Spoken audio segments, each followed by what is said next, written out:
এখন ব্যতিক্ৰমী মুকলি বিহু য'ত সংপৃক্ত অসমীয়াৰ আৱেগ অনুভূতি য'ত বিজড়িত বীৰ শ্বহীদৰ স্মৃতি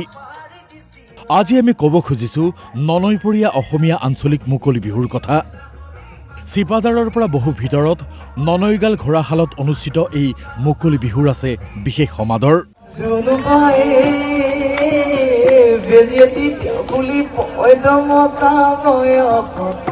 আমি পঢ়িছিলো চোতালতে পাৰি নগাধাৰীৰ ওপৰত আৰু মই তোমাকে জুমি জুমি গণশিল্পী ৰাজীৱ শদিয়াৰ সোঁৱৰণিত এই মুকলি বিহু আৰু এই অনুষ্ঠান মুকলি কৰে অভিনেতা নয়ন নীলিমে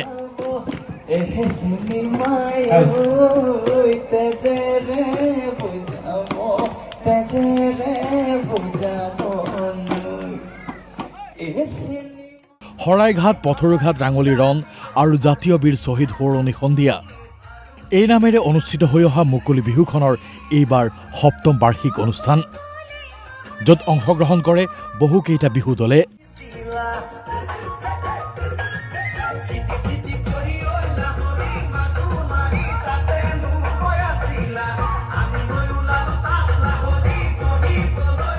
জাতিটোৰ কলা সংস্কৃতি প্ৰসাৰ আৰু প্ৰচাৰৰ বাবে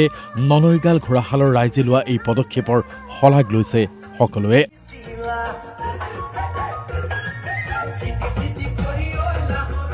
নিউজ ডেস্ক DY365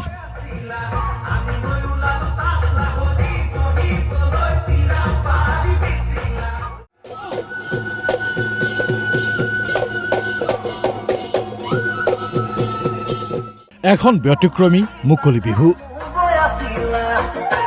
য'ত সংপৃক্ত অসমীয়াৰ আৱেগ অনুভূতি য'ত বিজড়িত বীৰ শ্বহীদৰ স্মৃতি আজি আমি ক'ব খুজিছো ননৈপৰীয়া অসমীয়া আঞ্চলিক মুকলি বিহুৰ কথা চিপাজাৰৰ পৰা বহু ভিতৰত ননৈগাল ঘোঁৰাশালত অনুষ্ঠিত এই মুকলি বিহুৰ আছে বিশেষ সমাদৰ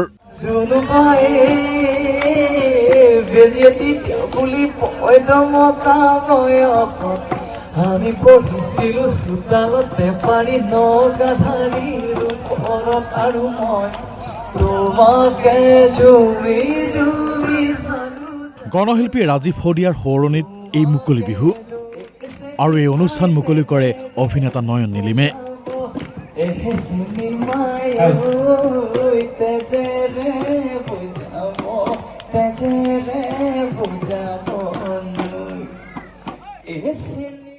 শৰাইঘাট পথৰুঘাট ৰাঙলী ৰণ আৰু জাতীয় বীৰ শ্বহীদ সোঁৱৰণি সন্ধিয়া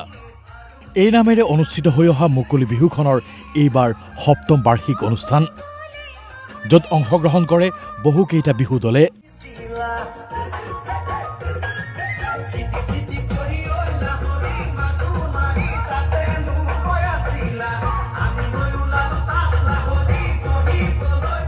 জাতিটোৰ কলা সংস্কৃতি প্ৰসাৰ আৰু প্ৰচাৰৰ বাবে ননৈগাল ঘোঁৰাশালৰ ৰাইজে লোৱা এই পদক্ষেপৰ শলাগ লৈছে সকলোৱে